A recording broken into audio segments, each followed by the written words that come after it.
Professor Cobia. Good evening. Good evening. How's everyone doing? Great. Cold. There is, if I can untie it now. There is a classic in magic known as the cut and restored rope trick. This is where a magician takes a rope,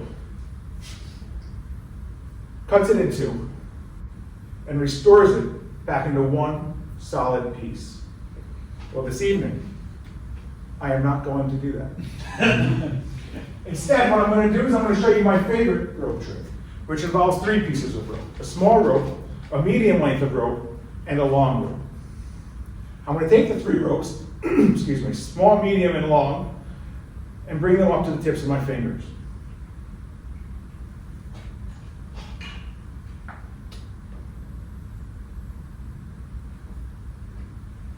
If I grab the ropes and I tug, I can actually create the illusion that all three ropes become equal length. Oh, that was pretty good. Well, yeah, I just do this every day. I always wondered what it would look like if a magician could take three pieces of rope of unequal length, make them equal length, and then restore them into one solid piece. I figured it out, and it looks like this. Wow. Okay, now we see it. That's not the cool part, though. The cool part is that this looks like an ordinary piece of rope with two ends and a middle. But if you look closer, you'll see that this rope actually has three ends and a middle. Mm-hmm. Upon further inspection, you'll see that this rope actually has four ends and a middle. If I take the middle up to the end, that leaves me with four ends and two middles, or two ropes. This rope and this rope. If I take the ends and I tie them into a knot, I can actually pull the knot off. And that leaves me with a rope.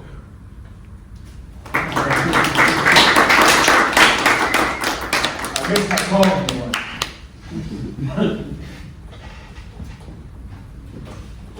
Well, thank you for having me here. I appreciate it. I hope we can accomplish something tonight. I was going to do what every other philosopher does at these things, and I was just going to bring my essay and stand up here and read it to you. But I decided that's a little too much. So I did what every college student likes, and I put together a PowerPoint presentation. If you were ever my student, one or two of you in here were, one is, one was. You don't want to see my handwriting, I promise you that.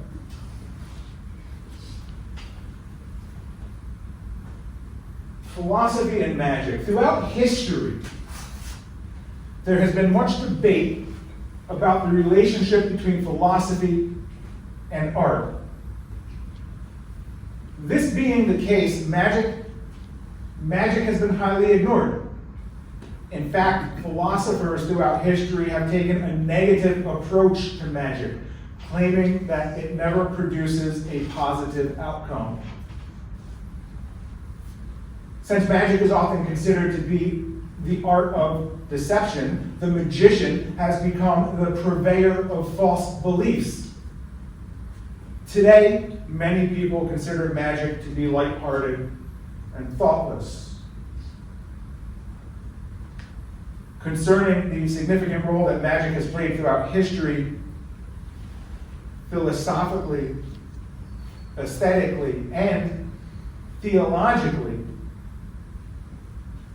I find this quite perplexing.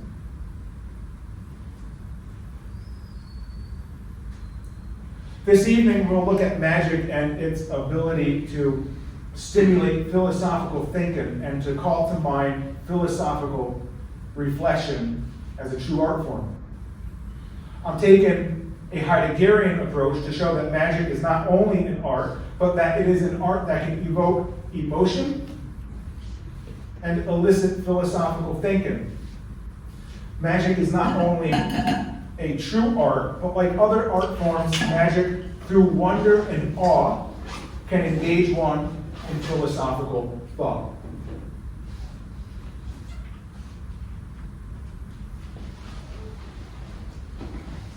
Aesthetic formalism is the view that in our interaction with works of art, form should be given primacy. I argue that all aspects of art, including the formal element, are symbolic. And while all aspects of a work of art are important for its aesthetic value, the symbolic aspect is of prime importance.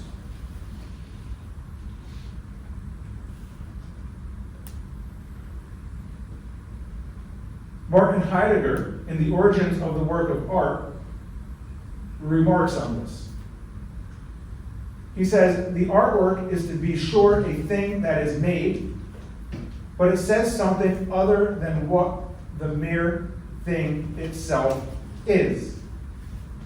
The work makes public something other than itself. It manifests something other. It is an allegory. In the work of art, something other is brought together with the thing that is made.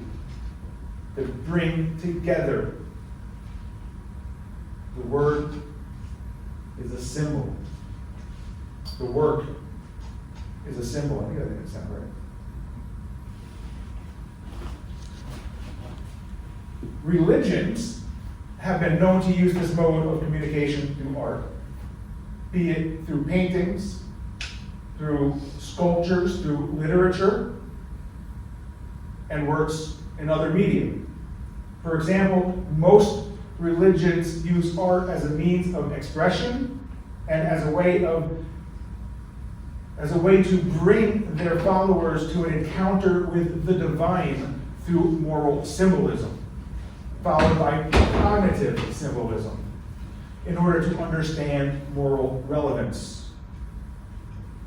The two forms of symbolism go hand in hand.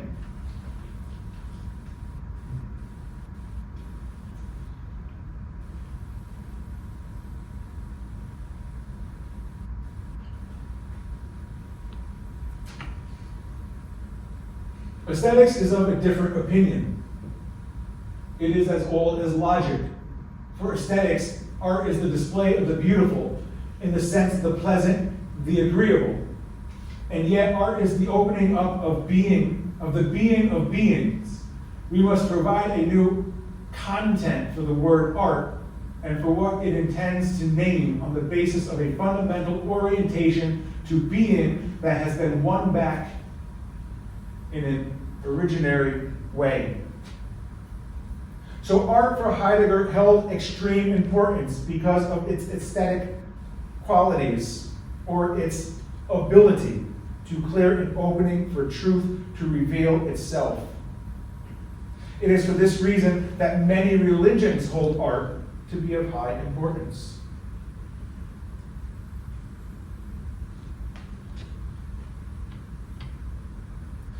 To the average person, the magician is one who tricks their audience into believing what is untrue and seeing what is not there. They do this through what is called illusion. The magician is seen as one who walks out onto a stage that is filled with all sorts of paraphernalia, which are precisely set up to fool the spectator. The magician seems to be an all-around deceptigitator, or one whose only goal is to hoodwink. Even philosophers have tended towards this negative view of magic and the magician.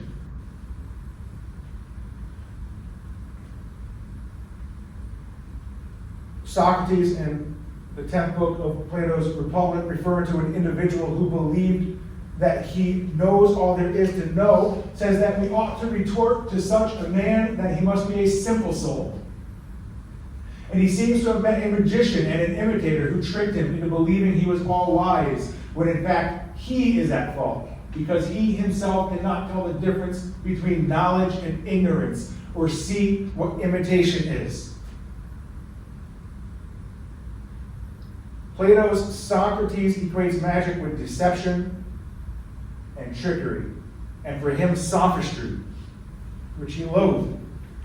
According to Socrates, the role of the magician is to guide one into ignorance through deception. Other philosophers have taken similar positions on magic throughout the ages.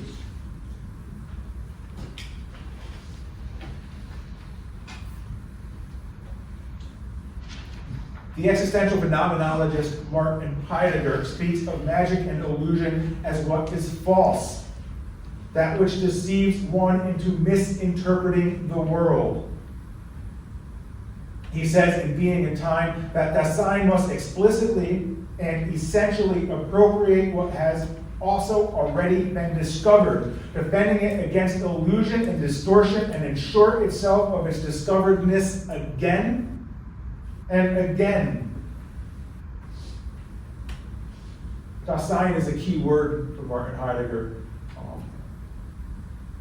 which is living, it translates as to being there, and it's living authentically in the world in which we are thrown into. So Heidegger here is saying that the authentic person must protect themselves against illusion, because one can only be deceived by illusion. And because one can only be deceived by illusion, and because of this, one is unable to discover their authenticity. In Heidegger's thought, illusion is a mode of deception that prevents one from realizing their authenticity. As opposed to clearing an opening for being to become present, it closes that opening. Being the fundamental nature of reality. Being with a capital B. But what if magic were something other than deception? What if magic, like other forms of art, could cause us to think more deeply? What if magic could instigate moments of aletheia? Magic might therefore not be a tool of deception and concealment, but a means of opening one up to wonder and truth. For Heidegger, aletheia is a mode of understanding truth when it first appears. When something is seen, or revealed, or unveiled. Aletheia is truth uncovered, or taken out of hiddenness. I argued in my essay that magic is a discourse with metaphysical implications, and in a certain sense, the magician tries us to think more deeply by opening a clearing for the unveiling of being. The art of magic can, in fact, help guide one's vision on one's journey to self-actualization, to self-understanding.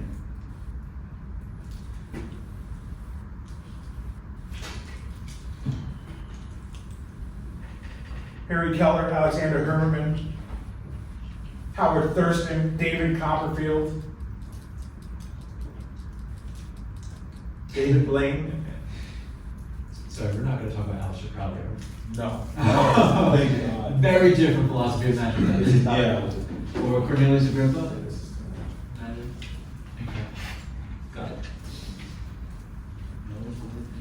They have all implicated the human condition in their acts in an attempt to better understand it and to transcend it. They implicate the human condition by utilizing our ordinary everyday thoughts and ideas and using them in their art. They use these ideas to push beyond the limits that are contained within them. The magician through the art of magic transcends these limits. That is, they challenge our concepts.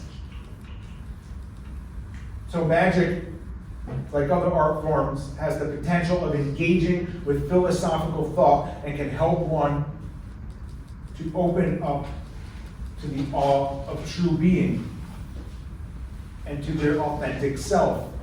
The magician sparks questions in the minds of the audience. Aristotle says, "For it is owing to their wonder that men both now begin and at first began to philosophize. They wondered originally at the obvious difficulties, then advanced little by little, and stated difficulties about greater matters. That is, about the phenomena of the moon, and those of the sun, and of the stars, and about the genesis of the universe. Aristotle is attributing philosophy to wonder, and I would like to go one step further and attribute, but not limit, wonder to the work of magic. Although magic is not the only art form that evokes wonder, it is sufficient to do so. Through magic, the magician can cause one to wonder about reality and all that is contained within it.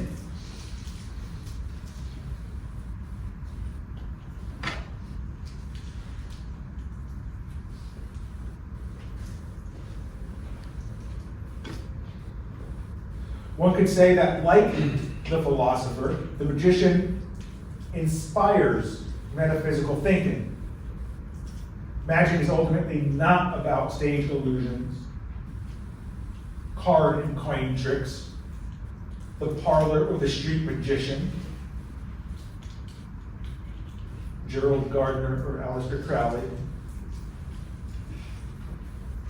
The magician Jeff McBride says that the enchantment of magic point beyond illusion to the great mystery, the eternal transformation of life and death and rebirth.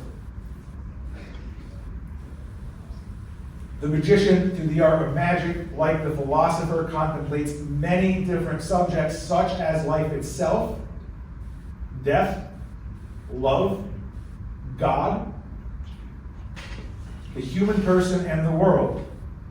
The difference between the philosopher and the magician is they approach these mysteries through different means, played by their own rules and unique games.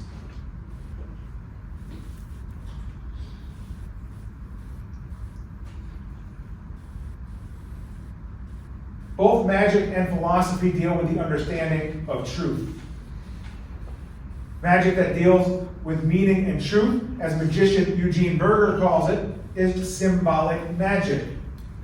Eugene says of himself, "I need to take my performances beyond the props and move them into the realm of meanings." When the magician utilizes symbolic magic, they incorporate life and all of its experiences. The magician uses magic as a means to explore our concepts and perceptions of life.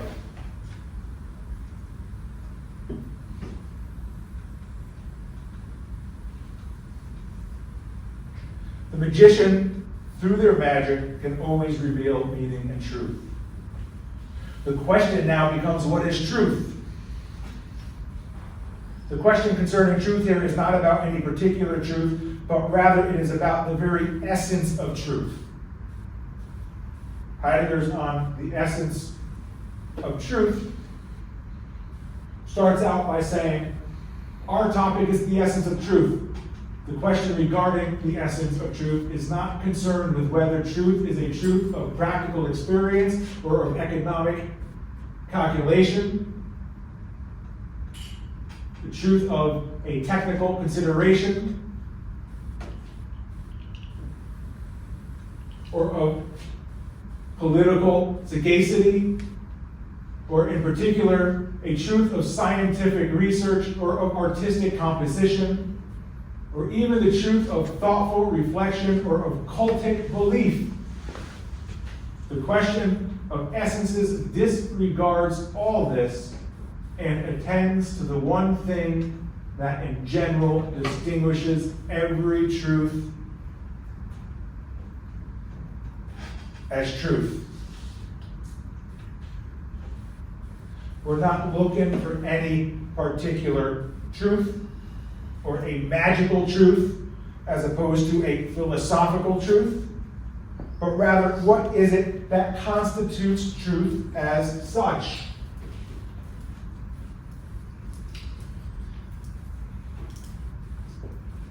Traditionally, truth is defined as veritas et adequatio rei et intellectus. This can be taken to mean truth is the correspondence of the matter to knowledge. But it can also be taken as saying truth is the correspondence of knowledge to the matter.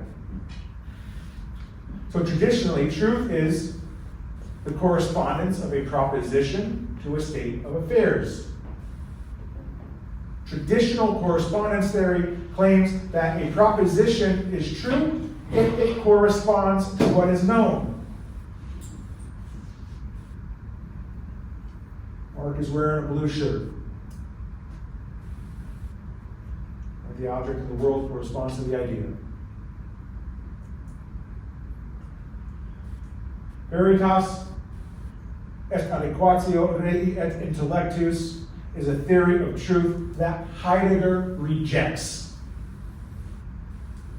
He describes this theory in order to introduce his readers to the aletheic theory of truth.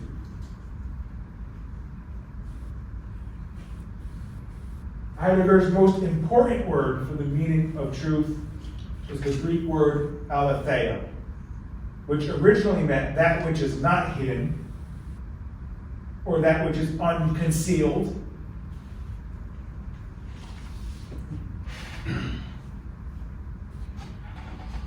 Truth is a revealing of being. Heidegger expands on this and says, if we translate aletheia as unconcealment rather than truth, this translation is not merely more literal. It contains the directive to rethink the ordinary concept of truth in the sense of correctness of statements and to think it back to that still uncomprehended disclosedness and disclosure of beings. In order to understand the truth of being, one must first let beings be. One should not attempt to change or alter beings. One must let that which is being, capital B, present itself as it is to oneself, free of presuppositions.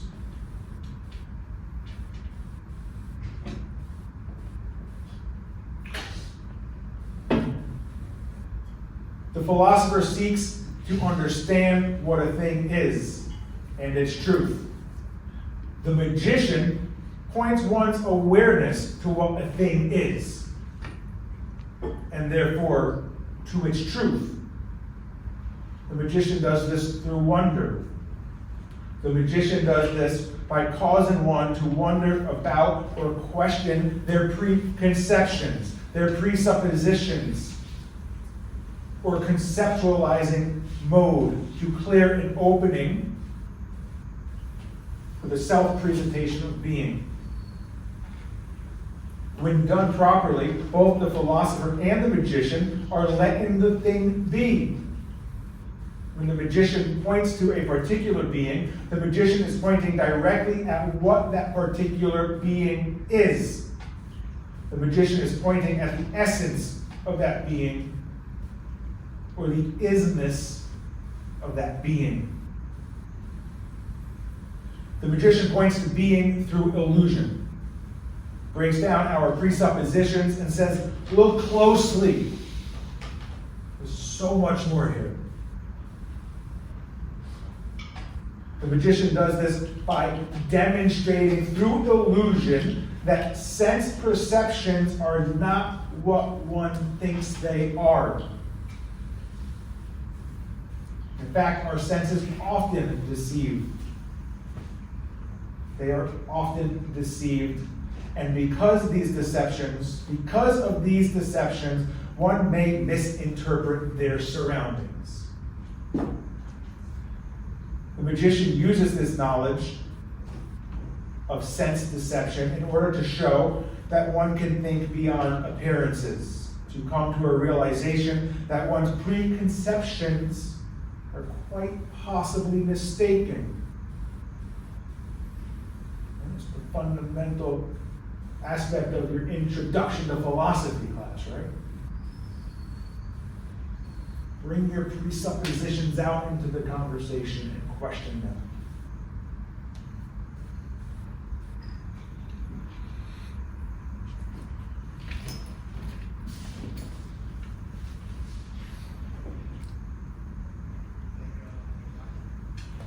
another key, is preserved for him,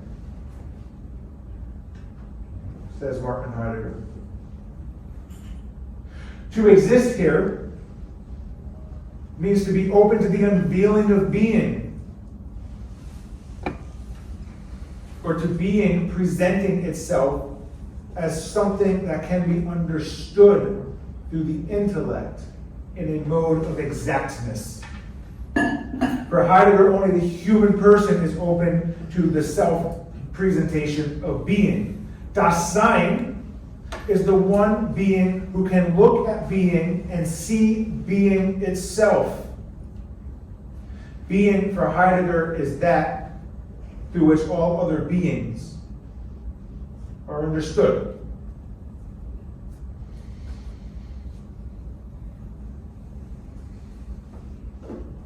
Da-sein, as the authentic human being, is the only one who can come to an understanding of the fullness of being. For Da-sein is the only being that asks the question, what does it mean to be? The magician helps one to open their eyes to the truth that surrounds them, and therefore is not transcendental in the sense of otherworldly. The magician, through the art of magic, does this by clearing and opening for being to disclose itself. The magician takes the world and attempts to explicate it through illusion, through the art of magic. The question concerning the meaning of what it means to be has traditionally been a philosophical concern, a metaphysical question. In this sense, the magician, by questioning and pointing to being as a whole through the art of magic, is engaging in a philosophical dialogue. The essence of truth is the unveiling of being. This is what makes all truths be true. Being appears primordially in the light of concealing withdrawal. The name of this clearing, Heidegger says, is aletheia.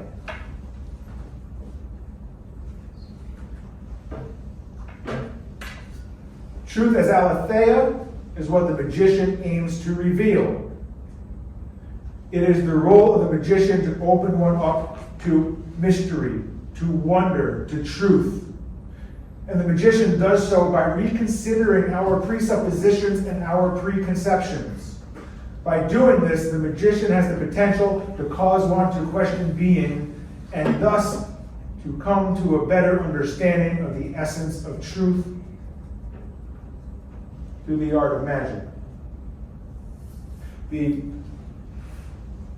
trick I showed you at the beginning is a trick I've been doing since I was about 15 years old.